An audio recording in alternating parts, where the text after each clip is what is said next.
అందరికీ నమస్కారం.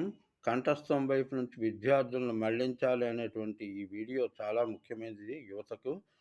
భారతీయతలో అనేక వైవిధ్య కోణాలున్నాయి. అవే కోణాలు యువతలో కూడా ఉంటాయని వేరే చెప్పనక్కర్లేదు.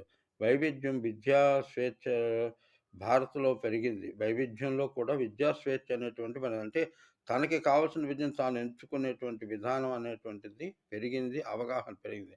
గానీ ఇంకా నిజమైనటువంటి అవగాహన యువతకు రాలేదనడానికి దీన్ని వలన నిపుణత పెరుగుట లేదు. దీనికి కారణం విద్యార్థుల్లో కంఠస్థం అనేటువంటి కార్యక్రమమే విద్యాలయాల్లో కొనసాగుతుంది తప్ప, విద్యార్థులు దాని నుంచి హృదయస్థం వైపు మళ్లించి వాళ్ళు సూక్ష్మగ్రాహ్యత అనేటువంటిది పెంచడం లేదు. రాబోయే శతాబ్దంలో నాయకత్వ విద్యకు పెద్దపీట వేయవలసిన ఆవశ్యకత ఏర్పడుతుంది.